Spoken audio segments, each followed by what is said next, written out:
consegue acessar esses dados. Certo. Então, já que você falou nisso, eu vou entrar nessa pergunta para fazer mais adiante.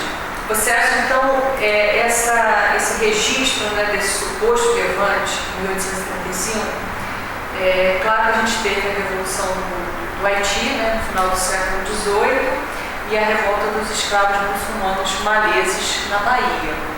Você acha que isso influenciou nessa suposta insurreição de escravos, esse medo psicológico? Ou você acha que houve essa possibilidade mesmo de um levante de escravos nessa região? No final, né, era tudo um boato, mas existia um medo latente na sociedade carioca. Eu conheço um trabalho que foi produzido no âmbito da pós-graduação da UERJ, por um rapaz até que era morador aqui de Bom Jardim, o Daniel Mandur Tomás, em que ele analisou o Jornal do Comércio no ano de 1835 para ver como era crescente o medo de uma revolta escrava.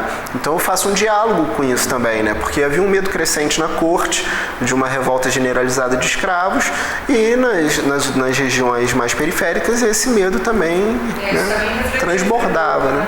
Até porque eles falam, a gente vê que essa coisa de boato, que eles falam com 800 escravos se rebelando, né? Quer dizer, então a gente vê um certo exagero, né? Existe um certo exagero em relação a essa fuga de escravos aí.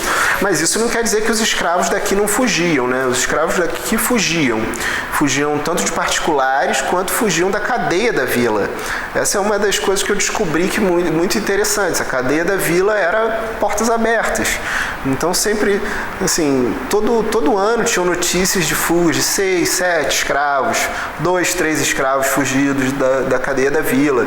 O Jean Bazet, sempre que foi presidente da Câmara, falando sobre as condições da cadeia, tentando verbas para construir uma nova cadeia, já que essa não conseguia, né, manter os escravos presos.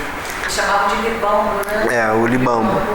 Agora, o material era muito precário, né? A gente vê assim, por isso que era, mesmo assim, no decorrer do século XIX, quando já não são os escravos, né, detidos, os presos, a gente vê sempre as fugas, porque você imagina aquele material de pedra, né, era muito frágil, né? Era muito fácil arrebentar uma parede daquela e sair fugindo, né? Eu acho que tem isso também, Janaína, mas eu acho que tem uma outra coisa, que assim, havia um descaso realmente com o libambo.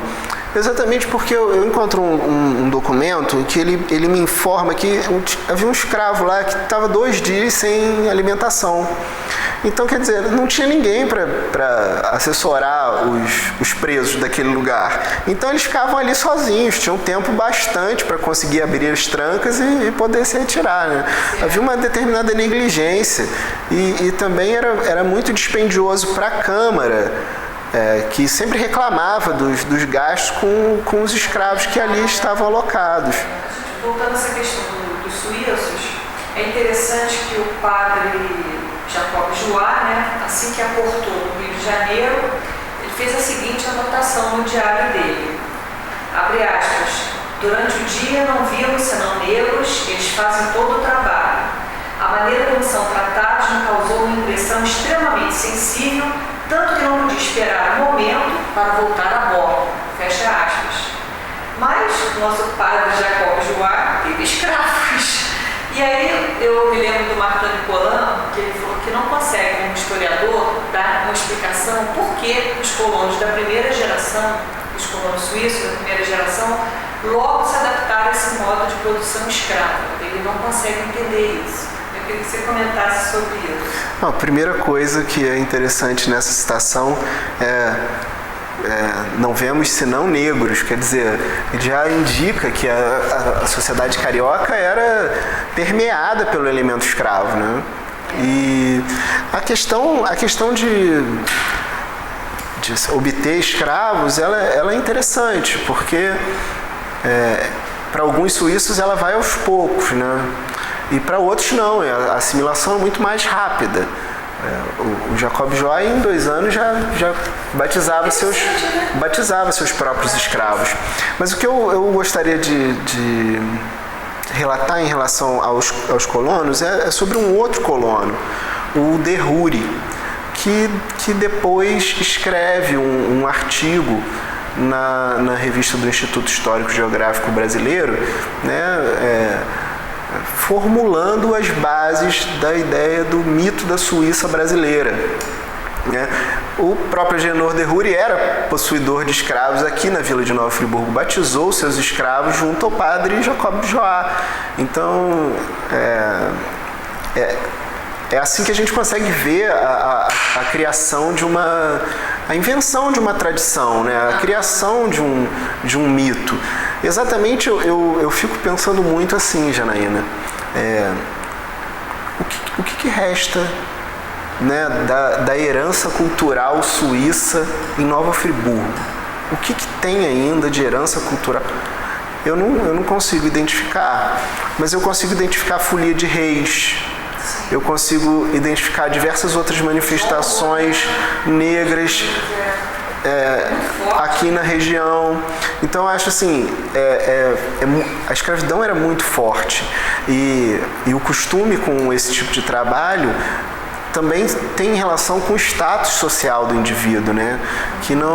Que deixava de trabalhar com as mãos, né? Aí você tem uma coisa que você colocou que eu achei interessante, é que o médico João Bazet, ele tinha 39 escravos. E você fala que ele não tinha nenhuma atividade agrícola, né? Veja bem, a gente chegou a comentar aqui que um grande fazendeiro da época tinha 30 escravos. O João Bazet tinha 39 escravos. Aí você coloca a possibilidade dos escravos dele trabalharem ao ganho na vila de Nova Friburgo. Isso. Você acha que justifica esse número de escravos? Justifica, porque as tropas de mula que transitavam aqui na vila eram gigantescas, eram tropas de 100, 200 mulas, né, para transportar o café. E o Nova Friburgo fica exatamente depois da pior parte do caminho, né, até Cantagalo. Quer dizer, na volta, todo mundo parava em Friburgo, exatamente para reanimar as tropas, descansar os animais. Os escravos fugiram no dia 1º de janeiro de 1850, refugiando-se nas imediações da fazenda. Recusavam-se a voltar ao trabalho no eito enquanto o administrador não fosse demitido pelo comendador Boaventura. Conforme o depoimento de um dos escravos no processo judicial, o grupo fugiu porque não suportava mais os maus tratos, castigos e ameaças do administrador João Antônio. Permaneceram 3 meses nas matas da fazenda, alimentando-se de milho e abóbora que colhiam na roça da propriedade. O líder dos escravos, Antônio Pernambuco, tinha como objetivo refugiar-se nas matas e não fugir, aquilombando-se. Sua intenção era voltar ao trabalho na fazenda, mas sem os rigores dos castigos praticados pelo administrador. Articulado, desejava chamar a atenção do proprietário que nada sabia do que se passava em relação aos maus tratos sofridos pelos seus escravos. Informado de que os escravos fugidos estavam nas proximidades, o administrador organizou 2 grupos para fazer rondas pela fazenda. 2 feitores e um ferreiro faziam parte de um dos grupos da ronda. João Antônio dera ordens para desferir foiçadas em qualquer um que não se identificasse. Paralelamente, o escravo Moisés percorria a mata da fazenda a mando do comendador Boaventura, com ordem de encontrar os escravos fugitivos e convencê-los a retornarem pacificamente à fazenda. O esgotamento pela fome e pela chuva fez com que os escravos retornassem à fazenda para tomar padrinho, ou seja, alguém que intermediasse o retorno deles à fazenda sem sofrerem os rigores das penas infligidas aos fugitivos. No retorno à sede da fazenda Ponte de Tábuas, chegando próximos ao moinho, viram um vulto que os indagou perguntando quem eram. O vulto era do ferreiro que fazia a ronda na fazenda. Antônio Pernambuco, armado com uma foice, investiu contra o ferreiro, aplicando-lhe algumas foiçadas. Logo depois, outros escravos puseram-se a dar foiçadas no ferreiro, seguindo o exemplo de Pernambuco. Parece que os escravos fugitivos teriam matado o ferreiro, julgando que matavam o administrador. Fugindo do local, toparam com 2 homens da ronda, o feitor escravo e o sobrinho do administrador, atacando-os, dando-lhe pancadas, uns com paus, outros com foices. Porém, alguém pediu por eles que não os matasse e, na confusão entre os escravos de mata ou não mata, ambos conseguiram fugir. Os escravos voltaram para o mato até serem encontrados pelo escravo Moisés, que trazia recado do comendador Boaventura para retornarem, dando notícia de que João Antônio já não se achava mais na administração da fazenda. Como o administrador fora demitido pelo comendador, os escravos fugitivos retornaram à propriedade. Na delegacia de polícia, o administrador João Antônio declarou ao delegado que nos últimos tempos os pretos andavam arredios e que não julgava que era tratar mal castigá-los quando mereciam, fazendo-os trabalhar. Em razão de haver um homicídio, um processo criminal foi instaurado indo a júri popular na Câmara Municipal de Nova Friburgo.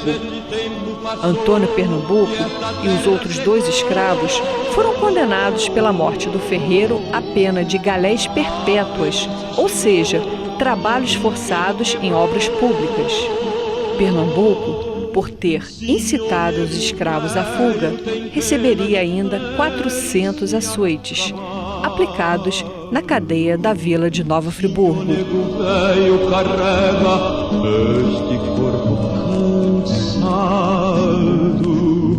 Mas esse tempo passou e esta terra secou.